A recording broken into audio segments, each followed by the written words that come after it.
Elle rencontre au marché des Sarcelles sa copine décédée depuis 5 ans au Tchad, sans que celle-là puisse se rendre compte que cette dernière était déjà décédée, et décide de l'emmener chez elle à la maison pour passer la journée, histoire mystique la team HPH. Alors, s'il vous arrive qu'il y a des années de cela, que vous avez perdu contact avec votre copine, votre frère, une personne dont vous connaissez, et subitement vous vous voyez, alors prenez d'abord le temps de vouloir vous renseigner d'abord. Ne cherchez pas d'emmener directement cette personne-là chez vous, à la maison. Sinon, vous risquerez de vous retrouver dans les mêmes conditions comme cette dernière-là. L'histoire se passe ici, en France, pratiquement, ça se passait à Sarcelles. Voilà seulement en 2024, novembre 2024. La jeune dame, donc, qui ne veut pas qu'on puisse parler de son prénom, avait quitté sa maison pour aller faire des achats au marché des Sarcelles. Cette dernière-là, elle vit à Pierrefitte. Donc, elle quitte Pierrefitte pour le marché des Sarcelles pour aller faire des achats.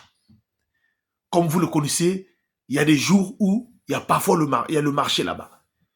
Pendant, alors qu'elle est en train de tourner pour voir des articles qu'elle devait acheter, et à la grande surprise, elle rencontre une de ses vieilles copines, dont cette dernière avait laissé au Tchad. Il y a des années de cela, ça fait 5 ans de cela. Les deux copines se sont jamais vues, même ça fait des années de cela. Et à la grande surprise, c'était vraiment des accolades. Un rire de fou. Les gens les regardaient même dans le marché là. Voilà comment une discussion. Mais tu vis où? La copine dit non, moi je suis ici. Ça fait 5 ans, je suis là. Mais ça fait 5 ans que tu es là.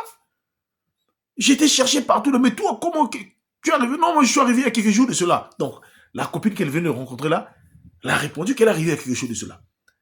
Alors moi je suis en train de faire des achats. Qu'est-ce que tu fais ici là? Moi aussi je fais des achats. Et les deux sont rentrés pour faire des achats ensemble.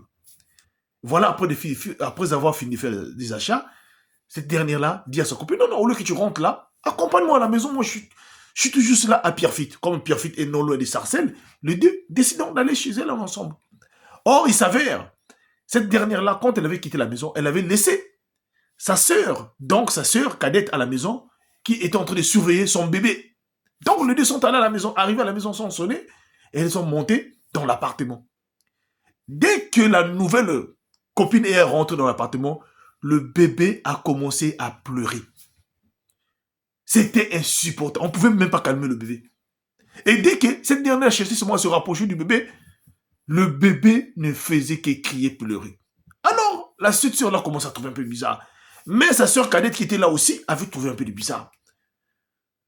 Donc, sa copine n'arrivait même plus à fixer sa sœur cadette qui était restée à la maison pour surveiller. Voilà, par des cris là, c'est là où la sœur cadette dit non, comme c'est comme ça, je prends le bébé, je rentre dans la chambre, je vais prier pour le bébé. Cette dernière qui était venue pour passer la journée avec la copine, alors elle change. Le temps dit non, non, je dois rentrer parce que j'avais même Carrefour, j'avais oublié, j'avais même un appel que je devais appeler et aussi partir quelque part là. Mais on va faire ça un autre jour. Donc c'était quelque chose de bizarre. Mais celle qui était rentrée dans la chambre pour vraiment calmer l'enfant, en priant, elle a ressenti, c'est comme si son corps n'était plus la chair de poule dans la maison. Alors comment cette dernière, elle prend son sac, elle était tellement pressée, elle est sortie, elle est partie. Alors elle qui était restée, elle a commencé à se poser des questions. La sœur, sa sœur cadette qui était dans la chambre, qui sort au salon, ta copine vient de partir, elle vient de partir. Le bébé a arrêté de pleurer. Elle dit, ma sœur, ta copine qui vient de quitter là-bas, moi je pense que c'est pas une bonne personne. Tu l'as rencontrée où? Oh non, on s'est rencontré au marché, c'est ma copine de 5 ans. Oh, est-ce que tu t'es même renseigné? Cette copine-là, moi je trouve un peu bizarre. Comme celle-là, elle avait le numéro des quelques parents de la famille de la copine dont elle maîtrisait qui était en Afrique. Donc, elle appelait, tout juste maintenant pour appeler ses frères qui étaient restés au Tchad pour leur demander, mais écoute, le même jour tout juste, hein, elle appelle. Elle dit, voilà, comment ça va? Mais j'étais tout à l'heure là, je me tout juste me renseigner. J'étais avec un tel tout à l'heure là. Elle m'a accompagné jusqu'à la maison, je l'ai vu au marché, mais j'ai vu vraiment un peu bizarre. C'est là où ses frères en Afrique disent, mais tu parles de qui? Celle que tu parles là, ta copine qui veut là, ça fait 5 ans qu'elle est décédée. Elle est décédée suite à un accident. Elle était en train de partir au travail. On l'avait renversée, elle était décédée. Du coup, ça fait 5 ans de cela. Mais tu l'as vu où? Non, mais elle était là. Voilà comment. Donc, le bébé, le pleurs du bébé, la jeune cadette avait su. Et heureusement que cette dernière n'avait pas fait du mal à eux dans la maison. Prenons l'exemple, si elle était venue pour faire du mal, ça devait se passer comment? Donc, quand vous êtes vu avec une personne, ça fait des années de cela, les personnes peuvent changer. Ne précipitez pas d'emmener ces personnes chez vous. Votre maison, c'est comme votre protection. Quand vous laissez la porte de votre maison ouverte et qu'une autre personne rentre à l'intérieur, la personne peut vous faire du mal. Partage-moi cette histoire-là et surtout, priez sans cesse, soyez vigilants car nous sommes dans un monde